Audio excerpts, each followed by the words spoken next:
episode of Going All In, Get the Edge You Need to Succeed. I'm Dr. Erin McKinley, and today we have another awesome spotlight session with Kati Fosselius and Rabiya Bowman from the Thomas Jefferson University Masters of Science in Nutrition and Dietetic Practice program based in Philadelphia, Pennsylvania. Wonderful. Thank you so much, Erin. We're really excited to be here and talk to you about our brand new program. It's a Master of Science in Nutrition and Dietetic Practice. It's a future education model graduate program, and we'll talk a little bit more about what that means. It's at Thomas Jefferson University in their College of Health Professions.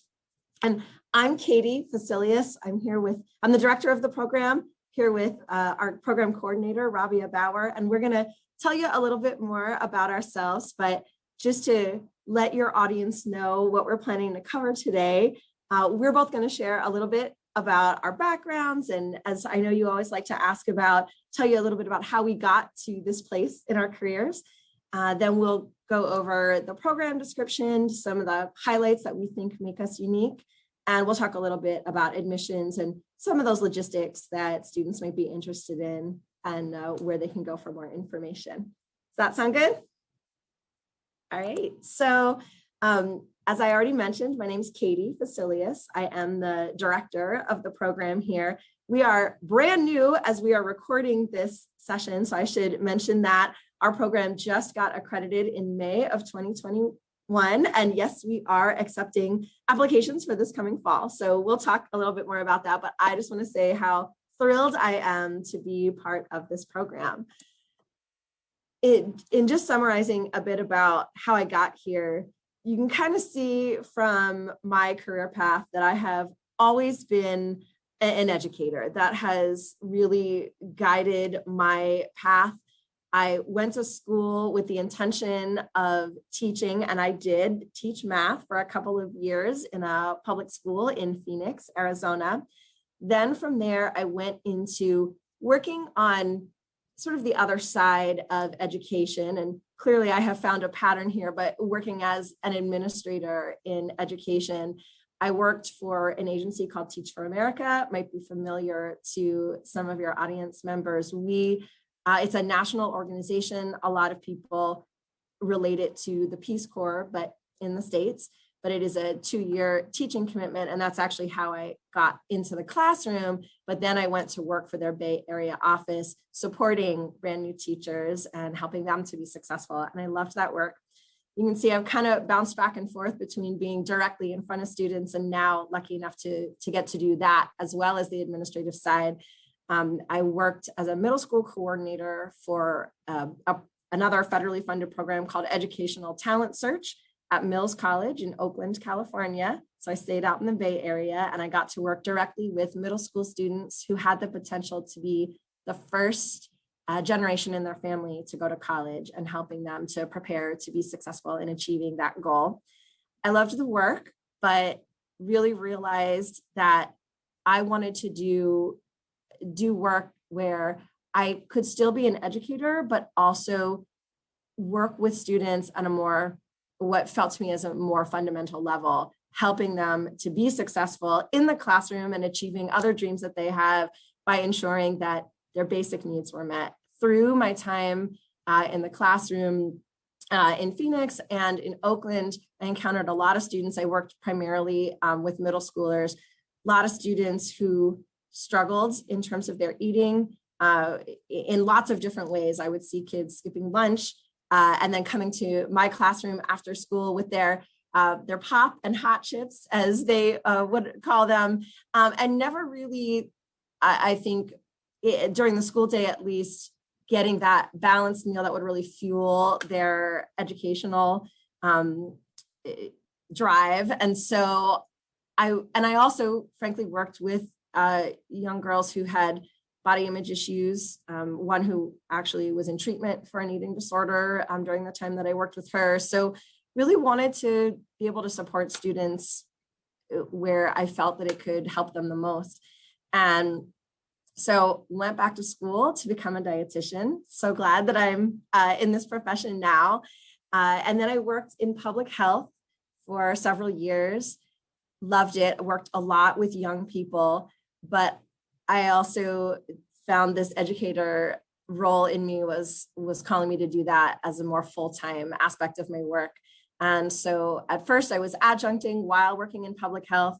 And then I went on to become the director of a dietetic internship in Allentown, Pennsylvania. Moved out to California again. My husband's family's there. Mine is here in Pennsylvania, where I am again now, but worked there for a while, still directing another Ascend accredited program. And now the opportunity came up to direct this master's program, this future graduate program at Jefferson. And it has just been such a joy to be able to build a program from the ground up, getting to work in a program that I just feel so strongly that we are going to be developing future practitioners who really are going to make a difference and be leaders in our fields. And we're going to talk more about why that is, but that's what brought me here. And I'm going to hand it over to my colleague. Thank you, Kati. So like you heard before, my name is Rabiya Bowman, and I'm the program coordinator. And my career in dietetics also kind of winded a little bit. So I actually started university as a business major. And I did one semester, with all my business classes, and realized this was not for me. I needed a career that was more focused on helping people. And then due to my diagnosis with insulin-dependent diabetes at age 9, I knew a registered dietitian was a career path. So I completed my undergrad at Penn State, and leaving Penn State, I then worked for WIC as a little bit as a nutritionist, and that really cemented my interest in maternal and child and infant nutrition. After working for WIC, I worked for a nonprofit called the Food Trust, where I was a school nutrition educator and taught nutrition education lessons for students in K through 12 throughout 5 different public schools in the Philadelphia area. It's actually where I met my husband. He was a gym teacher at one of my schools, so I always say it was a match made in health class between the two of us. After working for a little bit, I started my dietetic internship at Cedar Crest College, which is actually where I met Kati. So she was the internship director there at the time. So I was her intern once upon a time. And what I loved about that internship was it was community focused.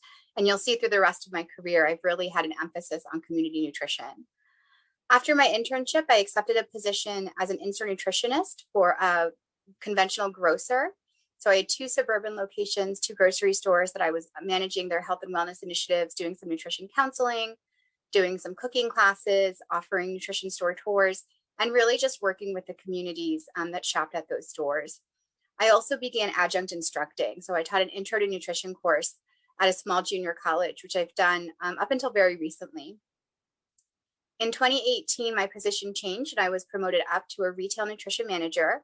So I went from managing those health and wellness initiatives at 2 stores to managing all the stores in the greater Philadelphia area. So that was over 75 stores with all different populations, all different needs.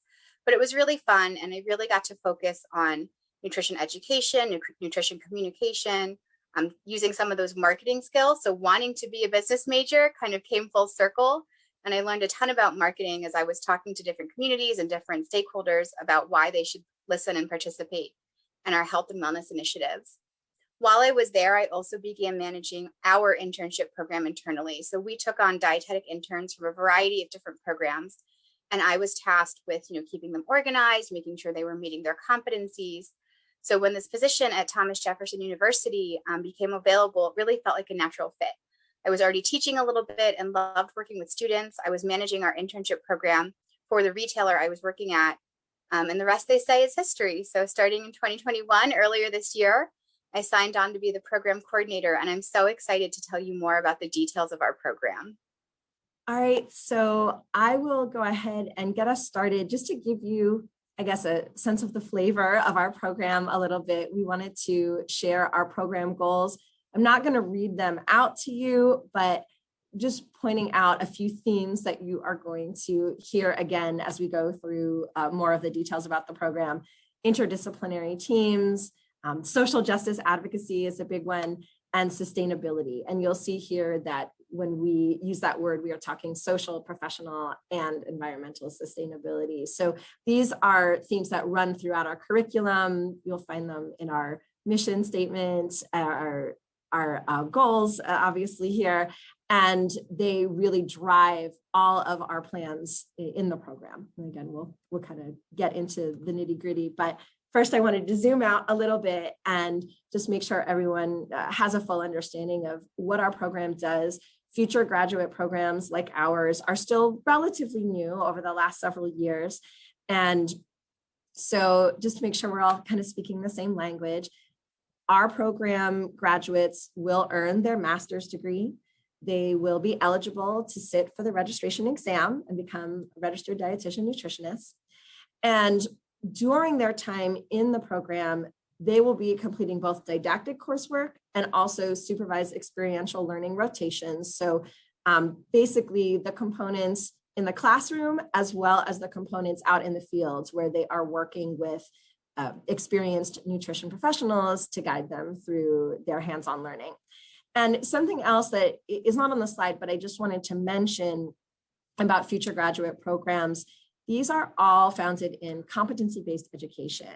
And that means a lot of things, but I think one thing that's really important that it means that is not necessarily the case in a traditional dietetic internship model is it takes the emphasis away from clock hours. So we do still track our students' time out in the field just to make sure they meet licensure requirements, depending on what state they're in. Many of our graduates will want to be licensed dietitians, as Rabiya and I both are, because licensure is required in Pennsylvania.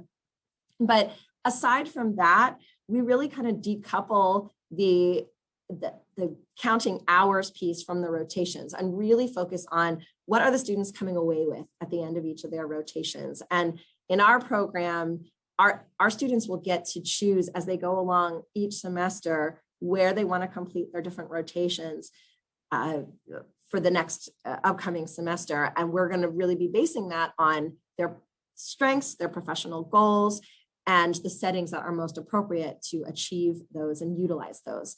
So we're really excited to be able to lean in on this competency-based education where students are not going to focus on, I need to get this done within so many weeks or so many hours, but having as many opportunities as they need to be successful in demonstrating those competencies, sometimes moving quickly through rotations and sometimes taking the extra time that they need so each student really can perform and grow based on their own strengths and their own starting points, because everyone is different and we all want to learn at our own pace. And I just think that's a really wonderful benefit about the future education model programs.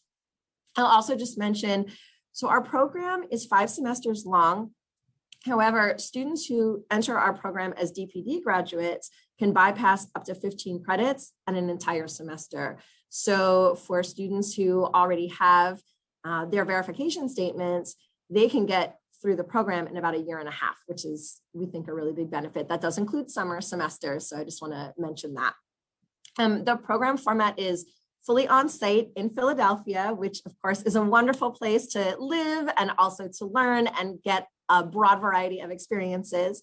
It's a full-time program. So at this time, we don't have part-time options. Students balance their time throughout the work week between the classroom and the rotations out in the field. And I'll just mention that at the beginning, in the first semester, beginning of the program, the students spend more of their time in the classroom with just 1 or 2 rotations out in the field. And then as the semesters go by, that flips so that they only have a couple of classroom courses, but they're spending most of their week out in the field.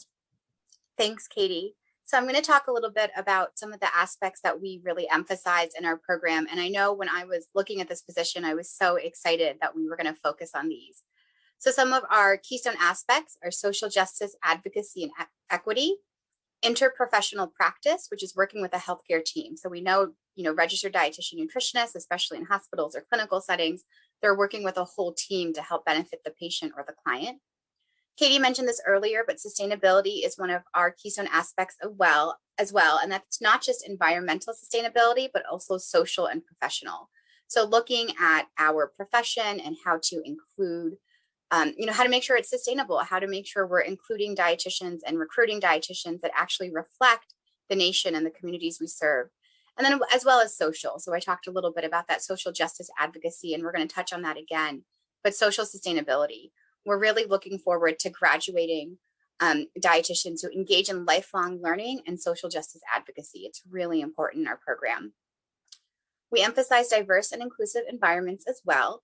And part of our mission of our program is to make sure we're preparing caring and confident registered dietitians. So we want them to be out in the world, providing, top-notch care and making sure they're getting the highest quality education they can while we're with us. We also want our graduates to apply critical thinking and evidence-based nutrition information in a way that's both ethical, responsible, and collaborative as well. So these are just some of the areas that we really focus on in our program. There's some key features of our program that really help support our students' learning. So we talked about that social justice focus, and we actually have social justice seminars that students will be taking throughout their curriculum, and I'm going to come back to that. One of the other benefits of this program is the Jefferson University hospital facilities, which are cutting edge. They're all throughout the region. So you do have some hospitals in the center city location, some that are a little bit more suburban, but students will be able to learn and grow in those facilities. We also have a health mentors program, and this is an interprofessional practice with other students in the health field. The goal of this program and the curriculum is to enhance students' confidence in understanding their role and contributions in a team while focusing on patient-centered care. So you will meet a patient who has at least one, if not more, certain chronic diseases, and then working with other students in other health fields, you'll learn how to work with that patient, how to best support them. And it's really a collaborative learning environment, not just among the students, but also among the health mentor and the students on your team. We also have our simulation center, which really enhances our competency-based education model. You have the opportunity to apply some of your learning in a simulated center before you go out into the real world and into the realistic environment. And you get to work with trained and standardized patients and clients. So, in the simulation center, it's really the opportunity to apply your knowledge in a safe setting before you take all those skills you've learned out into the community. One thing I love about this program is, the Center City, Philadelphia location. So I've been living in Philadelphia for over 10 years now, and there's so many advantages to the city. So whether you're moving here or you're local, it's a great town for foodies. There's lots of great restaurants popping up. There's a ton to do, whether you want to go to the Philadelphia Art Museum, whether you want to go to the zoo or catch a sports game. We have all sorts of different sporting events here. So there's a lot of benefits to being a part of this program. One of the things I touched on before were those social justice seminars, and I think this is really one of the most unique and exciting aspects of our program. So throughout your curriculum, there's 4 of these seminars. One is interprofessional perspectives, where you'll be learning from, again, other healthcare professionals, but with that social justice lens. So learning about what they're doing in their respective fields in terms of creating social justice advocacy opportunities. We also have a class called Food, Weight, and Health. So looking at the intersection of those 3 topics and questioning, do weight and health, are they equal? How are they connected? Are they connected? And it's going to be a really interesting course. We also have 2 other courses called Systemic Barriers and Challenges, as well as Analysis and Advocacy. And these courses are really just going to challenge our students to look at our social landscape and, think about what impacts healthcare disparities and how RDNs are prepared to help fix them. Basically, in our program, we're going to train our students to look beyond the disease and see the whole person. So we're not just looking at someone's symptoms. We're looking at people as holistically. We're wondering how we can best support them in their healthcare goals. And as I mentioned, our students are going to be required to examine the disparities in our healthcare system and really consider how we can combat these inequities. All right, so thank you so much for sharing all of those details, Rabiya. I am going to, again, walk students through admissions information for those who might be interested, and I will try not to get too caught up in the details, but want to make sure that students can always come back to this video and you can at least pause it and take a look. One thing that I'll mention, this slide, as it says, lists all of our prerequisites. Now, our future education model program, as many do, serves students who do have a nutrition and dietetics background, as well as those who don't. That's why there are those courses that the DPD grads are able to bypass because they already have that solid foundation in dietetics. So generally, if you have graduated from a DPD program, you don't really have to worry too much about this slide because you will have already completed all of those prerequisites in order to earn your DPD verification statement. But for anyone who might be watching who doesn't have that background, we've got those details listed here. I will also mention, because this could apply to any potential student, We generally hope that the prerequisites have been taken within 10 years of enrollment. We do have grade expectations, at least a B in your intro nutrition class and a C or better in all of these other courses. However, there are some exceptions that we are always willing to make for the right student. So if you've got a class that's a little bit older, or you see any other details on the admissions pages that you want to ask questions about, please reach out to me so we can talk about your specific situation.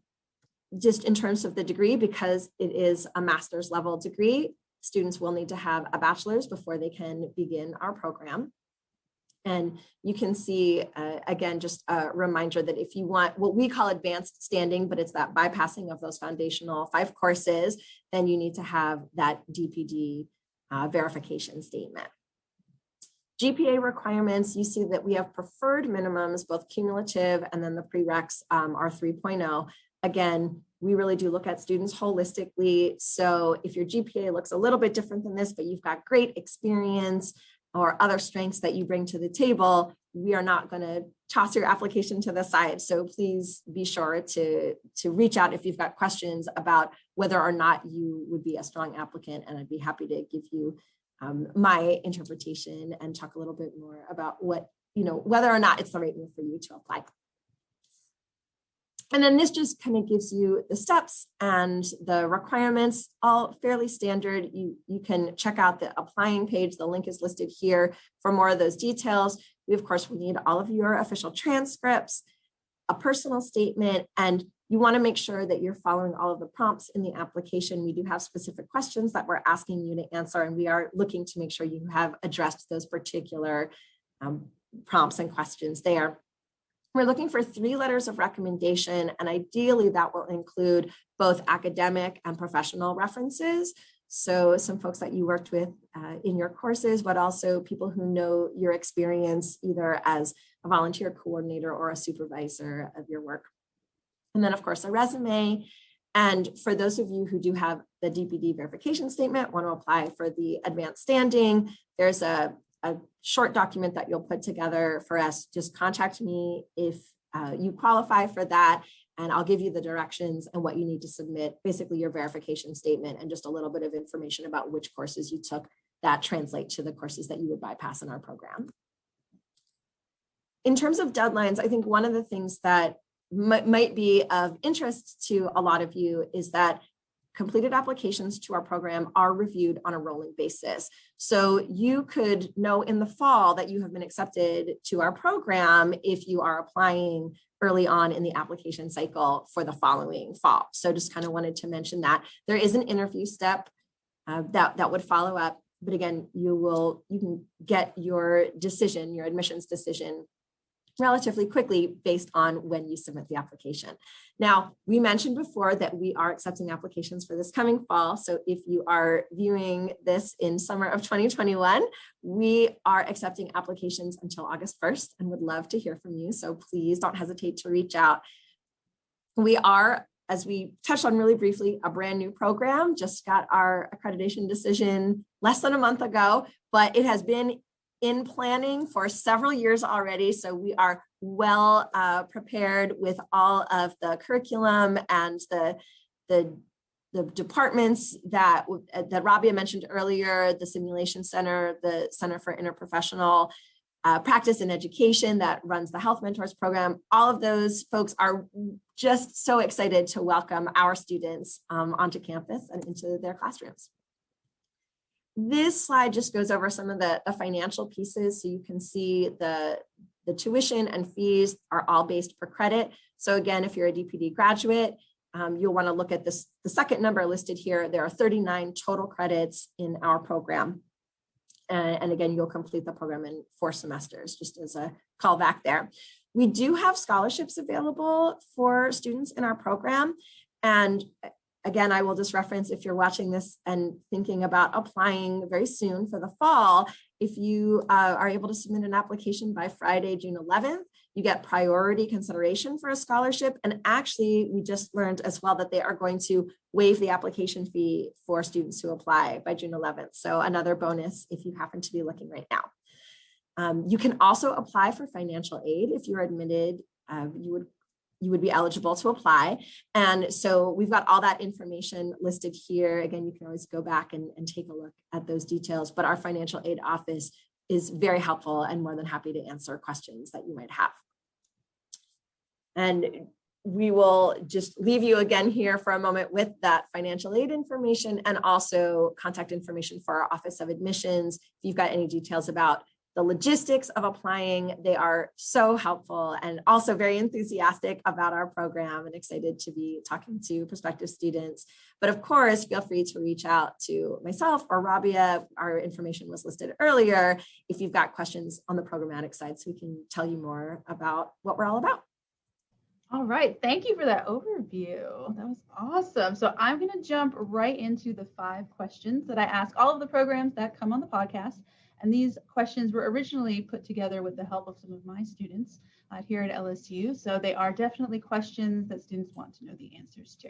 Love it. So I'm going to jump right into that. And with this first one, we know it's a new program, but maybe you can kind of think back to previous DI director when you were doing that stuff, kind of what you were looking for. So what is one thing in particular that you just love to see when you're reading an applicant's personal statement?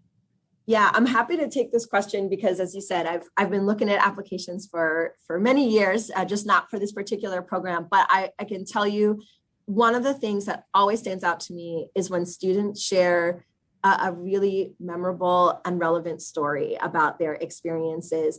I find that often personal statements are just sort of a reworking of what I might find elsewhere in the application. So they're kind of listing out qualifications, characteristics, experiences. But what really sticks with me is when a student does the show, not tell, right? So they demonstrate those qualities and that experience through an example or maybe a couple of examples. And I really find that then I get to know the applicant a little bit more, get a better sense of who they are as a person, not just, as a resume or a piece of paper. And I will tell you, it sticks. I had an applicant who the details are not really that important, but she had just submitted this wonderful story about sort of a mishap that happened that she encountered when she was working a summer job in Kellogg's factory. And when I got to meet her at an event months later, but before she'd ever started the program, I said, "Oh, the Raisin Bran story," because that was my connection to her, and it just was really something that fully exemplified the characteristics that she was going to bring, the strengths as a student. And it was so much more memorable than, just a list of bullets or a paragraph about, these are my strengths. She just really showed it. So love that. Rabiya, do you want to share anything that you're going to be keeping an eye out for on those personal statements? Yeah, I think it's a lot of the same as Katie. We're looking for someone who can tell us a story that demonstrates their values, demonstrates why they want to be a part of our program. When I'm working with students to help them write either a cover letter or these kind of applications, I always remind them, give us a little hook. We're reading lots of applications, right? We want to remember you. So start with a hook, something interesting. And then absolutely, if you can tell a story and making sure you're not just reworking your resume, it's definitely going to have your application stick out.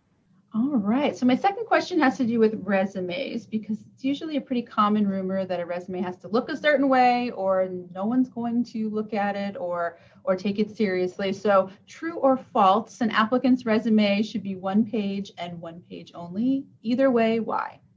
So here's what I'm going to say. As a program director, I say false. I, again, will say that we really do look at applicants holistically. And I think this is students one shot to really tell us as much as they can about who they are and what they bring to the table for this program. And my personal opinion is that if we're not looking and mining for all of those details, we're going to miss out on aspects of students. And we really want to see all of those pieces.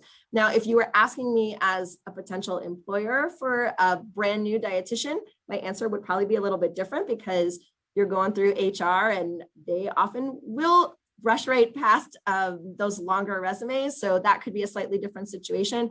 But personally, for applying to this master's program or others like it, I would say, bring it all on. We want to know all about you.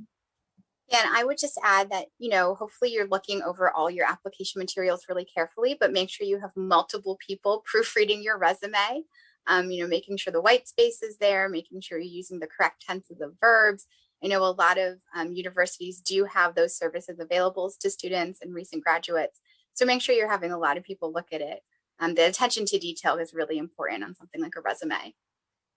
All right. So moving on to the next question, what is one or more maybe things that an applicant may do either in their application itself, maybe in an interaction that you have with them over phone, Zoom, or email that might raise some red flags for you, where you might think, oh, this person might not be the best fit for this program?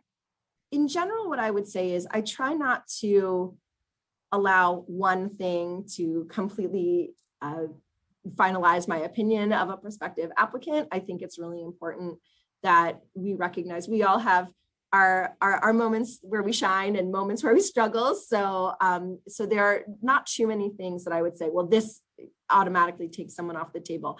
But I will say that the thing that could be a deal breaker is any clear sort of disrespect or a significant lack of professionalism.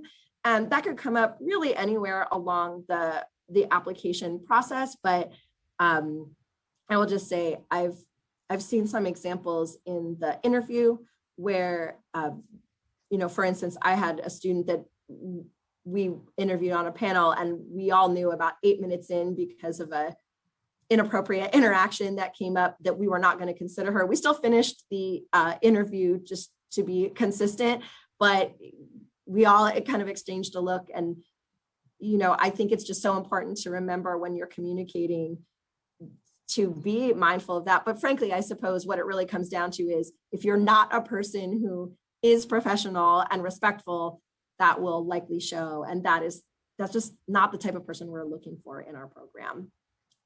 Yeah, I would definitely echo Katie's sentiments. We're looking for someone professional, someone who's interested, someone who's ready to be a part of our program. And to her point, I don't know if you two got it earlier. My daughter walked in earlier while Katie was talking. So we get it. Life happens. We're all at home right now with the pandemic slowly kind of emerging. I think Katie and I are very understanding and we get it, but we are looking, for an applicant to be professional and respectful. All right. So what is one aspect of this new program that you really feel separates you from the competition that is growing this year? I know I touched on it a little bit earlier, but I really think those social justice seminars make our program unique. I haven't seen many other programs offering this many or this, breadth of topics. So I really think students who come to our program are going to get that extra attention, get that extra information, and something that, not only informs our dietetics practice, but hopefully informs what you're doing outside of work as well. So we're really looking to not just apply it only to the world of nutrition and dietetics, but, training our students and asking our graduates to be social justice advocates outside of their workplace as well. I think that is probably the best possible answer. I will tack onto that one other thing that I think is definitely less common in programs like these.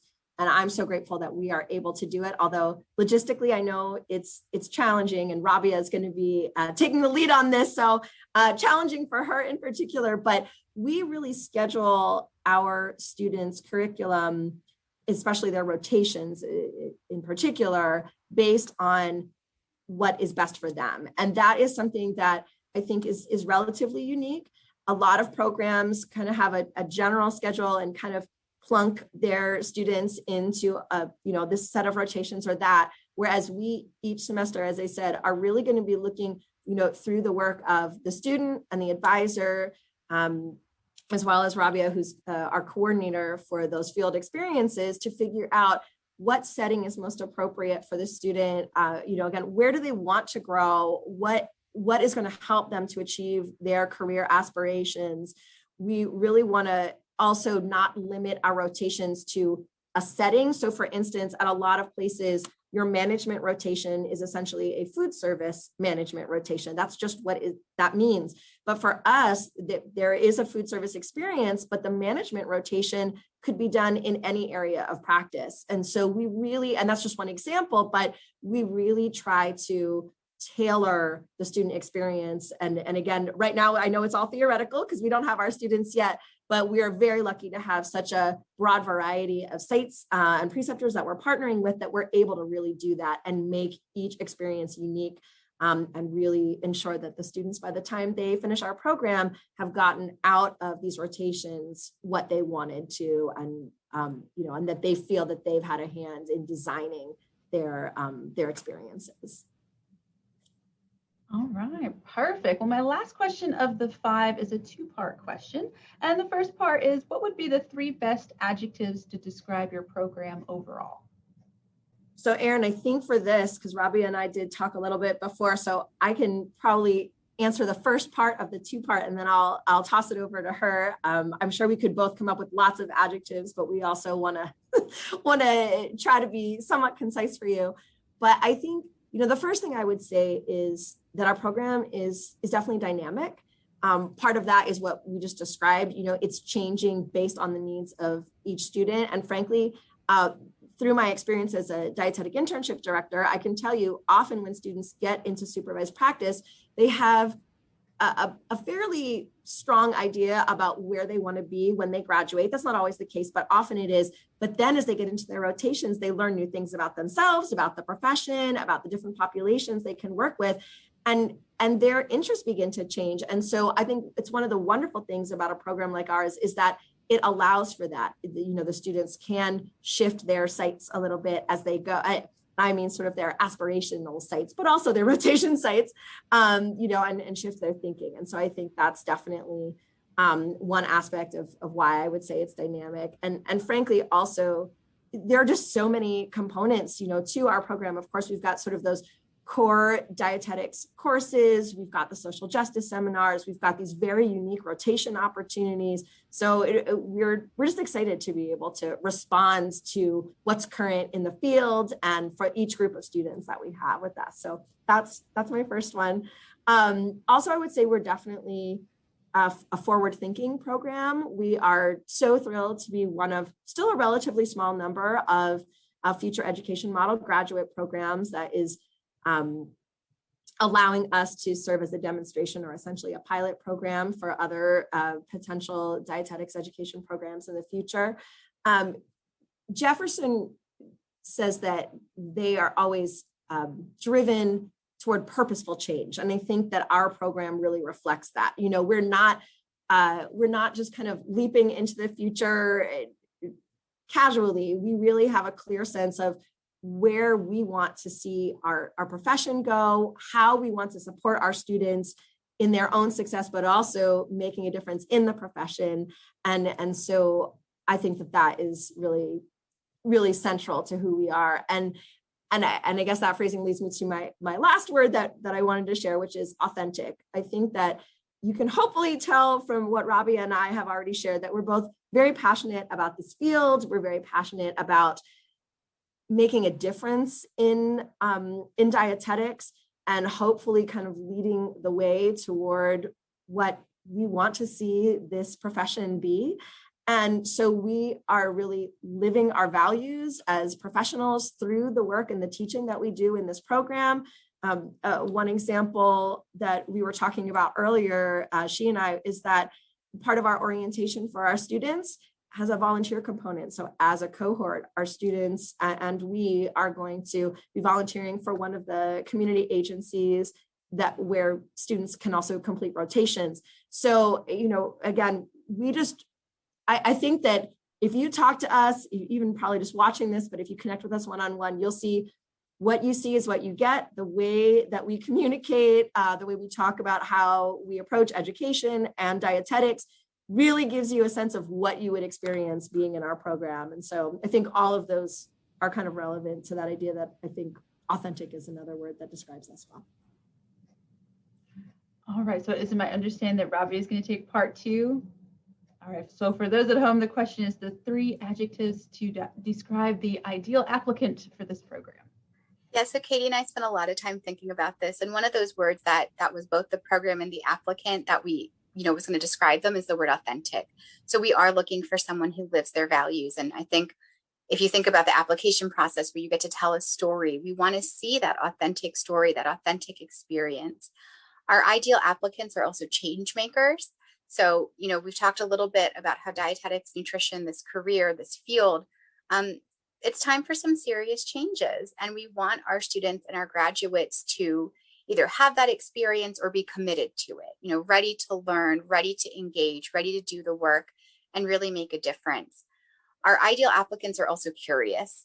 So they're hungry for knowledge. They're hungry for that education. They're open to new ideas. They're going to take other ideas they've learned in the past and think about them critically, look at them through different lenses. So we overall, again, are looking for applicants ideally that are curious, they're change makers, they're authentic, they're ready to live their values with us, and they're ready to make a positive impact in our career. All right, perfect. Well, I just have a couple of additional questions I'd love to ask you. So as far as the number of interns, how many are you approved to have in this first couple of rounds? I can take that one. So, and just for clarification point, so anyone watching will understand that technically they'd be graduate students in our program as opposed to interns just because of the nature of the program. We're looking to host about 10 students, give or take, in our first cohort. Again, we got the go-ahead from Ascend, the accrediting body, to start marketing our program only a few weeks ago. So we'll see exactly, but we thought it would be wonderful actually for us, and we think for our first group of students as well, to have a really small cohort this first year and really get to know each other. Rabiya mentioned that she was in the Cedar Crest program when I was the director there, but something that I've tried to do in all of the dietetics education programs I've directed is really create a very strong support network among the students in that program, each of those programs. And so that's really important to us. So we're excited to have kind of that smaller cohort by the next year. So that would be students entering in fall of 2022. We'll probably be looking more around 15, and we'll probably see some additional increases after that, but we're kind of still waiting to see up to how big we're comfortable getting. But probably landing somewhere between 15 and 20 in the short-term near future. All right. So my last question, how do you plan to integrate RD exam review into the program? Sure, I can speak to that as well. And then Rabiya, if I miss anything that we've discussed, please let me know. But we have a capstone course in our curriculum that students will complete in their last semester. And it covers a lot of ground, but one of the pieces that we're going to do in that course is what we think is going to be a really fun kind of review aspect. So our students will, each year, it might change in some cases, so I'm not going to name what specific resource we're going to use, but we will be providing our students with a review resource that is one that they can take practice exams on their computer. And so that aspect will be part of it, but also the students will be working in groups to create review activities to share with the whole cohort. And so we will be devoting class time to making sure questions are answered, that type of thing, but also that they get to review in this way that allows group thinking and discussion, makes it fun, which I know studying for the exam tends not to be. So we're excited to add that kind of fun element to it. And really allows the students to start to recognize what do they know well and what are the areas they need to dive into further. And we're really hoping to integrate those different components, the class activities that they run, as well as the assignments that tie into the resources that we're providing for them. All right. Well, that was all the questions that I have. So to close out this episode, I would love for each of you to give us a quick take-home message to potential applicants. So I think the take-home message is, we're excited to meet you. So please apply and be yourself and be your authentic, true self in that application. We want to help you grow. We want to develop you into that confident and caring registered dietitian nutritionist. So, be yourself. Tell us about you. Tell us what makes you tick. Tell us why you're interested in nutrition and dietetics and what you want to do when you have that credential. And if you have any questions along the way, please reach out. Kati and I are open books. We're happy to chat with you, email, Zoom, whatever, but we're really looking forward to meeting you. I let her go first because I knew she would just sum it all up so perfectly. So Rabiya, thank you for that. There's really not too much to add, except that you've heard us speak, at length about our values and what we are looking for in students. But again, we are all about diversity and inclusion. We want students, regardless of what your background is, regardless of what your current thoughts might look like about the profession, some of what we're describing might be new to you, or might be something that you're not quite sure that you agree with all of the things that we're kind of hinting at when we talk about what we mean when we say sustainability or social justice. And what I would say is it kind of goes back to that authenticity that we both spoke about, and Rabiya in particular talked about it with our applicants. We want you to bring your true self. We don't all need to think the same way, as long as we're all open to listening to each other and respectful of each other, as we've also talked about. Then, and as long as we all approach it with that curiosity that she also mentioned, then we are happy to learn and grow together. And so we are, I hope, very approachable people. If you want to feel us out and get a better sense of whether this all makes sense for you and where you want to go next, please, just as she said, contact us and we'll have a great conversation, I'm sure. And that's what we're looking forward to. All right. Thank you so much, Kati and Rabiya, for joining me on the podcast. I'm so happy to have another new program that students can apply to. And it sounds like a really amazing opportunity for those that are lucky enough to get in this fall and experience it for themselves in that first class. So for those at home, if you're interested in getting some more information about this program at Thomas Jefferson University and to get in touch with Kati and Rabiya, I have included the program website link in the description below this video. And as always, don't forget to like this video and subscribe so you never miss another episode with a new, amazing, awesome internship program, graduate program, future graduate program, all of the awesome programs that we have available. And we'll see you next time.